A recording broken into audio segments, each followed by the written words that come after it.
Bueno, regresamos a las 9:01 de la mañana en el rumbo de la mañana, en esta nueva etapa con el team. Gracias a todos por su sintonía. Así es, miren este titular que me parece interesante, acabo de verlo en el Listín Diario, ese periódico hermano.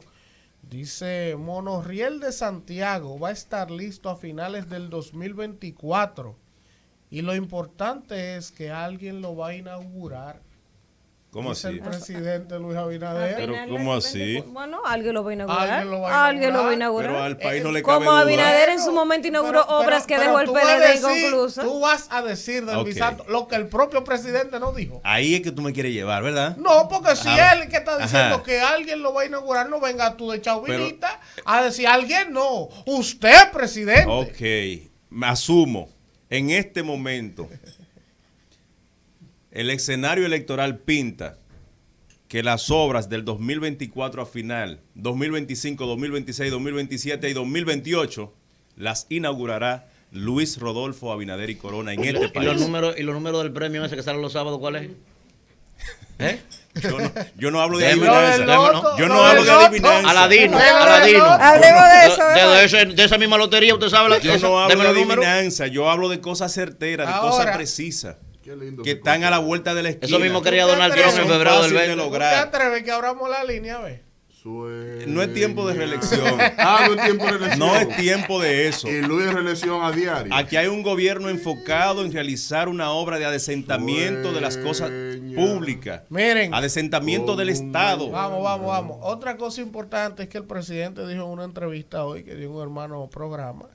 Que el telesférico va a estar listo para septiembre del próximo año, el teleférico de Santiago. Que es una porquería. Bueno, profesor. Que es una porquería, lo digo. Buscando alternativas. Es una porquería eso, oiga, no importa que lo diga Jesucristo. Para mí, cuando la República, oiga, se lo dije a Danilo cuando hizo el otro, se lo estoy diciendo a este. Teleférico en República Dominicana es un absurdo, es una porquería que para lo único que sirve es para que ingenieros se ganen un dinero, para más nada. Atención, Santiago. De la escuelita de Antonio Marte. No. Ya Luis Abinader. ¿Qué dijo el presidente más honesto después de Vox? Se puso al nivel del teleférico de Puerto Plata. No.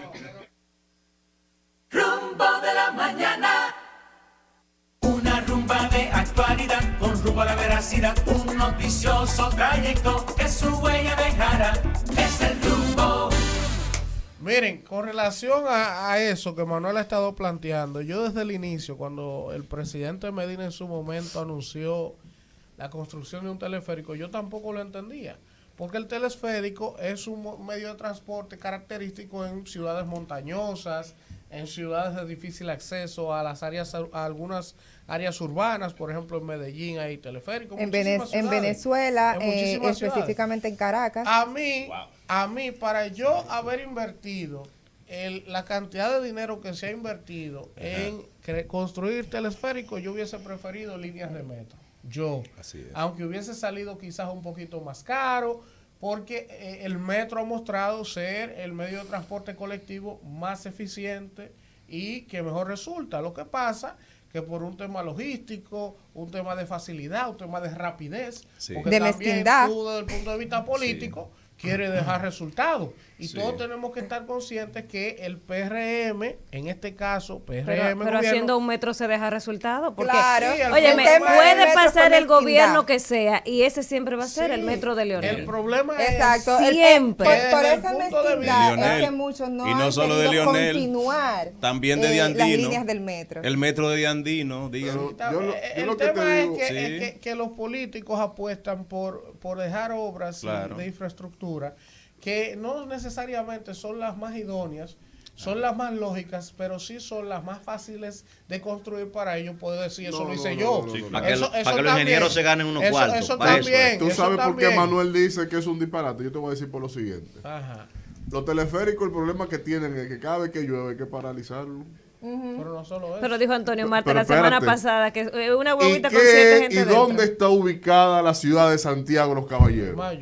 En el centro de dos cordilleras, la central y la septentrional de esta isla.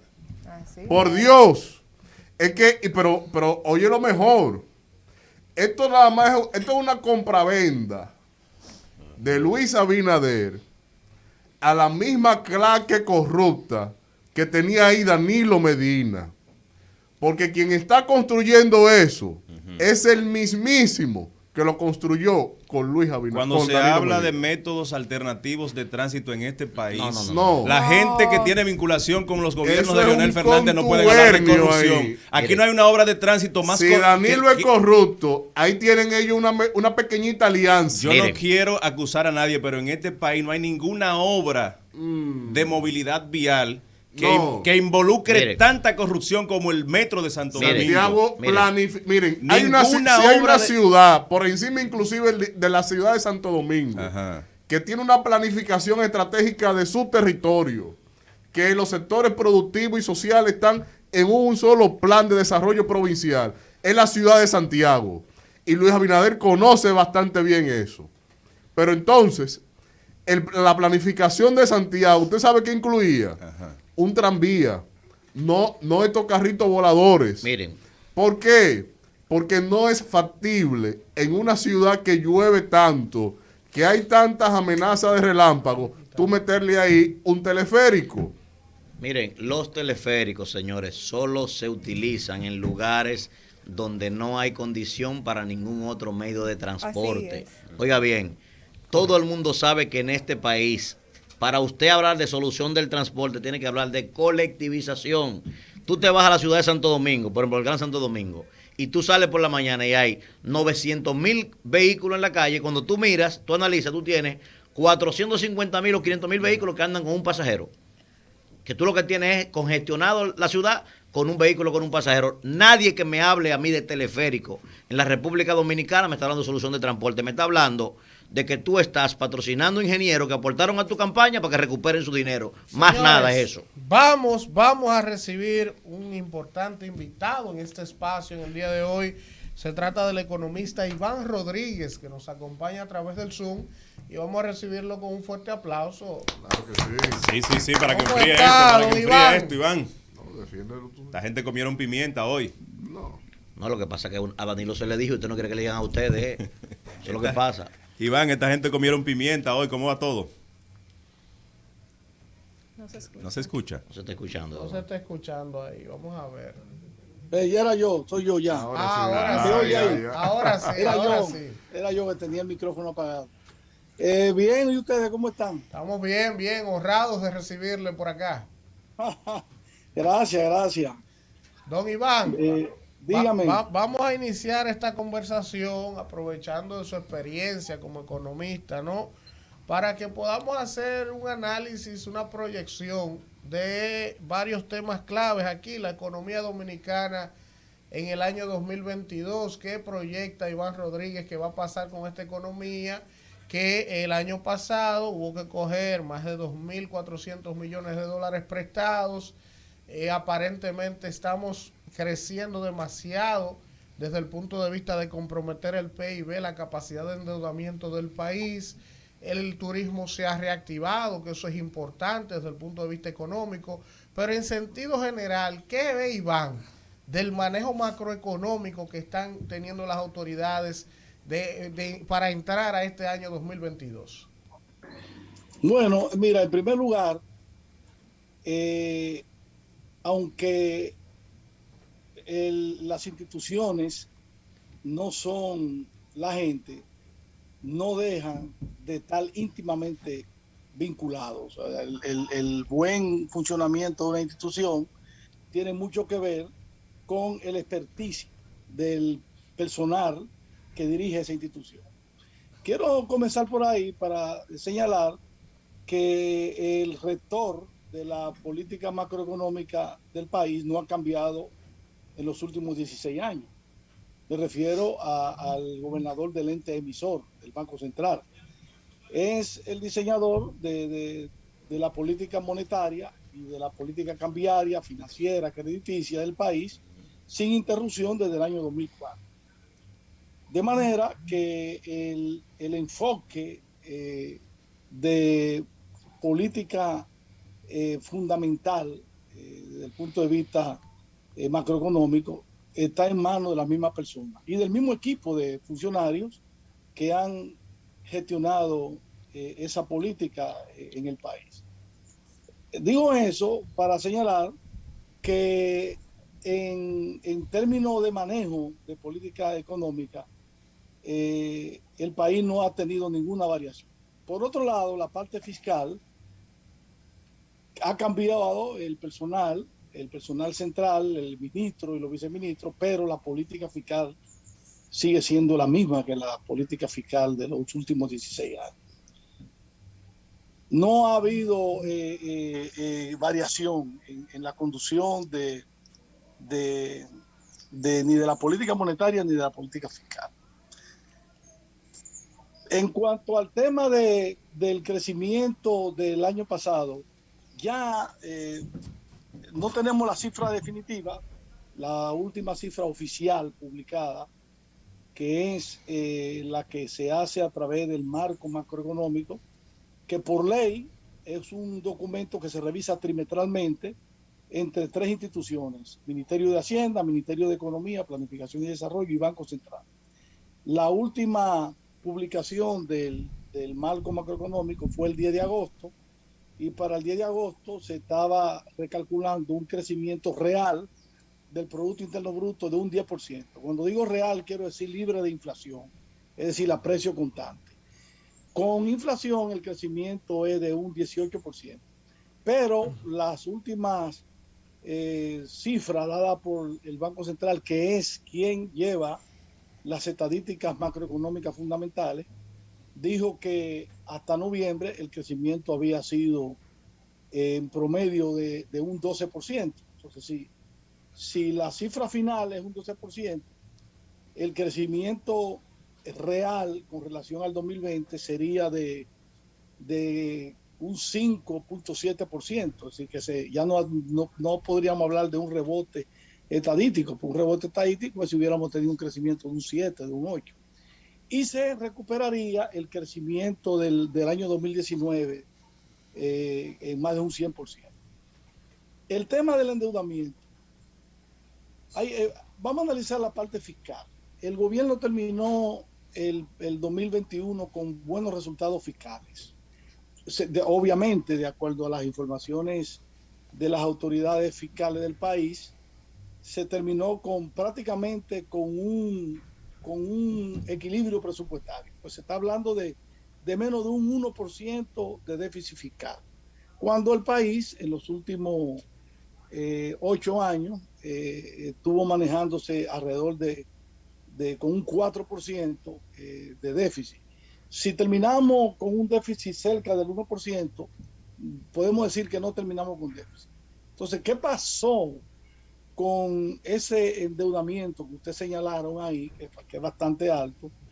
Bueno, fíjate cómo se están portando las reservas. Las reservas internacionales netas han llegado a niveles récord históricos que han superado los 12.500 millones de dólares, lo que significa que el gobierno tiene el recurso en reserva para en este año 2022 ser más prudente y más tímido en términos de endeudamiento, porque el presupuesto del 2022 contempla un endeudamiento de 5.000 millones de dólares aproximadamente. Yo creo que no es necesario, con la acumulación de reserva, llegar a un endeudamiento tan alto, sobre todo cuando las autoridades han hablado de que pudieron liquidar toda la deuda por pagar a suplidores y contratistas de obras en el año 2021, lo que quiere decir que la disponibilidad de caja terminó en número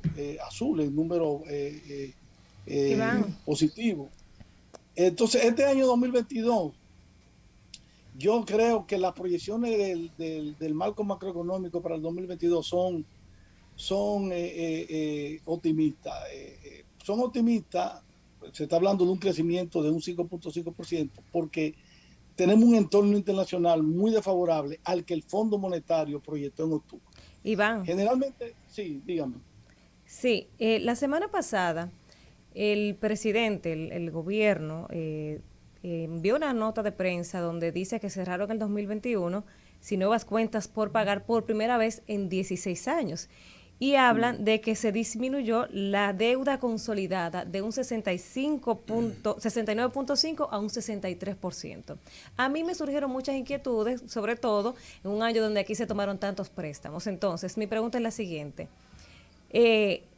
¿Con relación a qué año dio el presidente o dio el gobierno esos datos?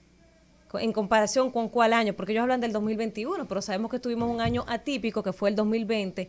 Y también me gustaría saber si fue que se redujo la deuda o subió el Producto Interno Bruto, que por ahí es que entiendo que anda la cosa, y entonces como que no se nos dio la información completa al emitir esa nota de prensa. Y hay muchas inquietudes importantes en esa intervención. Uno, la deuda bajó como porcentaje del PIB gracias al crecimiento extraordinario del PIB. Recuerda que el coeficiente de deuda es todo de deuda sobre Producto Interno Bruto. Si el denominador te sube mucho, el resultado va a ser menos. Si la deuda antes del PIB proyectarse al 10%, había pasado del 70% del PIB. Pero al crecer mucho el denominador, pues ese coeficiente se redujo en unos 4 o 5 puntos. Eso es correcto, pero no es porque disminuyó el volumen de deuda. De hecho, el volumen de deuda, yo hice una publicación en Twitter la semana pasada, ha subido sobre los 60,000 millones de dólares. Cuando hablo de 60,000 millones de dólares, estoy incluyendo la deuda consolidada del Banco Central y la deuda de Hacienda con el Banco Central por la recapitalización del déficit cuantificado. Esa deuda, si tú le disminuyes la recapitalización del déficit cuantificado, que son 2.348 millones, te quedaría en 57.700, que sigue siendo una deuda bastante alta en términos de volumen. Por eso fue que disminuyó. En cuanto a lo de la disminución de la cuenta por pagar, tal como te dije, ahí hay una confusión, porque la gente entiende que cuando el presidente habla de que por primera vez el gobierno termina con cero deuda por pagar, se está hablando del stock de deuda pública externa e interna. No. Lo que sucede es que el déficit, fíjate, el déficit fiscal de un gobierno no es más que la diferencia entre los ingresos que percibe ese gobierno por concepto de impuestos, por concepto de contribuciones y de tasas, y tú le restas a esas recaudaciones, tú le restas la totalidad de los gastos públicos, pero sin incluir el endeudamiento. Es decir, el gasto público, el gasto corriente, que eso es sueldo y salario, pago de intereses de la deuda pública, los subsidios que da el gobierno, y el gasto de capital, que es gasto de inversión. Si tú ese gasto se lo restas a los ingresos corrientes, el resultado, si es rojo, es déficit, y si no es rojo, es superávit. ¿Por qué hubo un resultado que yo podría decir un equilibrio presupuestario? Recuerda que hubo una subejecución del gasto de inversión de más de un 30%, que no se ejecutó.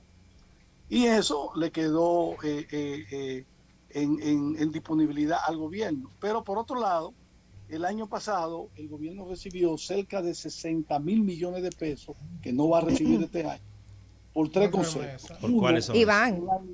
Sí, por la nitía, déjame concluirte, por la nitía patrimonial y tributaria que le generó al gobierno 30,000 millones, eso no hay en el 2022. Dos, hubo un adelanto de la Barri, que no sé si el gobierno se lo va a solicitar, sí, de cerca de 17,000 millones, y hubo un adelanto del sector financiero de unos 20,000 millones, que tampoco sé si el gobierno lo va a solicitar. Entonces, todo eso hizo que el gobierno pudiera cubrir, pero ¿qué parte? Iván, Eduarda tiene que preguntarte, pero agrégale ahí a esos tres factores también las remesas históricas. Sí. No, porque eso no va a las cuentas fiscales. Okay. Las remesas. Tú tienes, o sea, hay que aclarar lo que son los balances fiscales y los balances de balanza. A las cuentas fiscales van las recaudaciones, van los préstamos y van los gastos del gobierno. Perfecto. Adelante, Eduarda. Sí, Iván. Eduarda Andújar de este lado. Me gustaría preguntarte, la deuda pública consolidada creció en dólares estadounidenses unos 5.948 millones. ¿verdad? Sumándoles nosotros el incremento de la deuda del Banco Central de la República Dominicana y también la deuda del sector público no financiero, ¿verdad? Correcto. Pero a mí hago esta pregunta porque esto compromete el Producto Interno Bruto en más de la mitad de su capacidad. Entonces, la semana pasada y esta semana se han aprobado préstamos por unos 500 millones de dólares en el Congreso Nacional, y la pregunta es la siguiente. La carrera de endeudamiento que nosotros llevamos como país, y ojo, siempre digo que el endeudamiento para mí no es malo en sí mismo si hay una inversión pública que va a tener un retorno, ¿verdad? Es preocupante, preocupa, es algo que los economistas están viendo que pudiese afectar a la República Dominicana. Es importante que nosotros le prestemos atención, que disminuyamos. ¿Qué sugerencias nos puede dar usted en torno a esto? A mí me preocupa, siempre me preocupa que la deuda pública continúe esa senda de crecimiento exponencial. Los organismos internacionales en los años, a principios de los 90, creo que en el año 92, habían establecido en unos indicadores de sostenibilidad de la deuda como umbral crítico de la deuda, más allá del 25%, los países emergentes como nosotros entraban en un umbral crítico. Eso se modificó en los 2000 y se subió de 25 a 40%. Luego, a finales del 2016, el Fondo Monetario revisó hacia arriba el coeficiente de umbral crítico y lo llevó a un 58%. Pero ya nosotros estamos... En un 37.8. No, más. Estamos sobre un 60%. Sí. Estamos sobre un 60%. Ahora, ¿qué sucede? El año 2020 fue un año muy atípico porque es que los países en el mundo entero, tanto en lo del primer mundo, lo del segundo mundo como en el tercer mundo, la deuda se disparó a niveles que nunca se imaginó la humanidad que iba a llegar. Eso no deja de ser un problema para nosotros, es un problema para el mundo. Lo que a mí más me preocupa de ese endeudamiento es el efecto que pueden tener los cambios en la política monetaria de la Reserva Federal de los Estados Unidos, de subir las tasas de interés. Pues si te sube la tasa de interés, eso puede tener repercusiones en el costo de la amortización de nuestra deuda y en el pago de los servicios por concepto de intereses, pero también puede tener consecuencias por vía de balanza de pago en el tema de la remesa. Porque si sube la tasa de interés, lo más probable es que haya que reducir o eliminar los incentivos de alivio que estaba dando el gobierno norteamericano a la familia, y esa parte pueda afectar la remesa, y eso sí puede tener consecuencias en reducción de balanza de pago. Lo mismo te puedo decir con el tema del turismo por el problema de la pandemia. Hay un asunto que podría resultar, mira qué cosa más paradójica y más sui generis, que puede resultar de interés para el país, y es que el viraje hacia la izquierda que están dando algunos países importantes de la región, estamos hablando de Chile, de Argentina, Bolivia, Venezuela, ahora en Centroamérica, Nicaragua y Honduras, el Perú, cree cierta incertidumbre en inversionistas importantes que están en esos países que podrían venir hacia República Dominicana, y eso pues podría amortiguar la disminución de divisa que podría generar la caída de la remesa o la pérdida de turismo. Sí. Pero la deuda es preocupante. Yo soy de los que se preocupa. Ahora, es una inquietud que yo tengo. ¿Puede el gobierno justificar el endeudamiento planteado para este año 2022 con los niveles de reservas internacionales que exhibe el Banco Central, con el resultado fiscal como terminó el gobierno el año pasado y con el hecho de que el gobierno ha anunciado que terminó prácticamente sin deuda administrativa. Así es. Entonces yo creo que ese endeudamiento de 5.000 millones es un tema que las autoridades deben plantearse. Iván, de manera breve, Iván, sobre ese aspecto quisiera preguntar lo siguiente. Ahorita hablaba sobre unos fondos que no se van a reflejar en las arcas del Estado, como lo de la amnistía y demás, y pasaba por alto que producto de las negociaciones del propio Estado con el sector privado, para este año 2022, el gobierno va a comenzar a percibir por primera vez los fondos del peaje sombra y de todas estas estafetas de peaje que pagan de las terrenas hacia Santo Domingo. ¿Eso puede significar algo que pudiera ser notable en las arcas públicas? No, significativo no. Es poquito.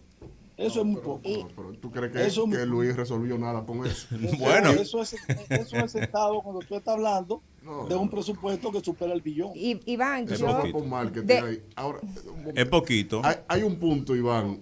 Da para algo, pero eso es muy poco. No. Eso da para la publicidad que pagaron por el anuncio. Mira, recuerden esto, un punto del Producto Interno Bruto en el 2022. Sí.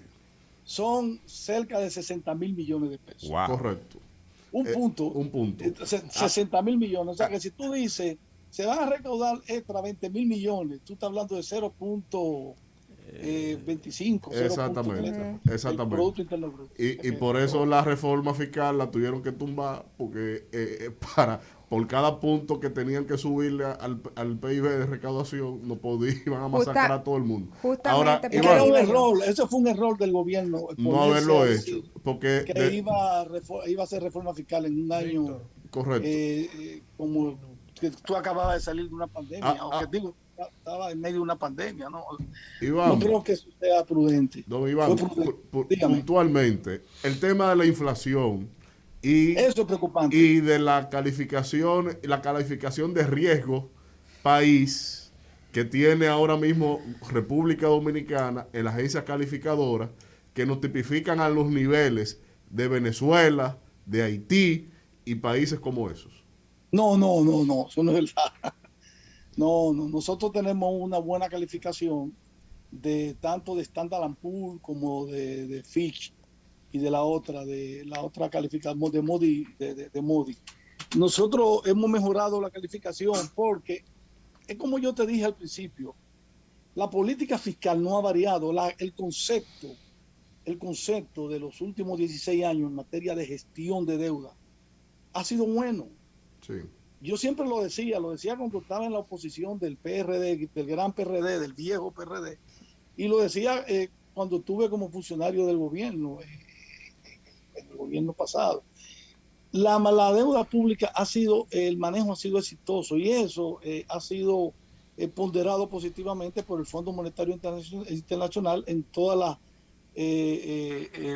revisiones que hace al artículo 4 para medir los niveles de estabilidad del tipo de cambio. Entonces, la deuda nosotros la estamos manejando bien, el país está manejando bien la deuda y mientras tú manejes, ¿qué significa manejar bien la deuda? Significa, 1, cumplir con el compromiso todos los años de amortizar el capital y de pagar los intereses. Y 2, de gestionar en mercados financieros complicados y sofisticados, como son los mercados financieros internacionales, buenas tasas de interés y buenos horizontes de tiempo. Y hay que reconocer que el gobierno lo inició Hipólito Mejía en el año 2000 y lo continuó Lionel, lo recontinuó Danilo y lo ha continuado este gobierno.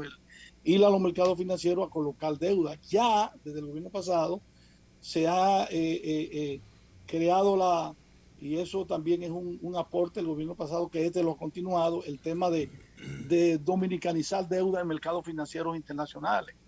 Ya no solamente colocamos dinero en dólares, sino que estamos colocando dinero en pesos dominicanos y eso se ha seguido continuando. Por eso, porque nosotros hemos tenido una buena gestión de la deuda pública por cerca de 16 años de manera permanente, la calificadora no valora. Iván, sí.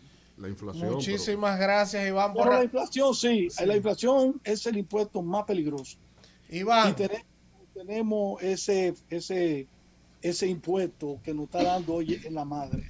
El gobierno tendrá que fortalecer su programa de asistencia social para proteger los sectores de bajos ingresos, porque ese tema, que es un tema totalmente exógeno, puede tener algunas causas endógenas, pero es fundamentalmente exógeno, nos va a golpear duro este año. Iván Rodríguez, economista, estuvo con nosotros. Un placer y ojalá que pronto podamos seguir hablando de muchos temas que se nos quedan, Iván. Sí, bastante. Gracias por acompañarnos en el Rumbo de la Mañana.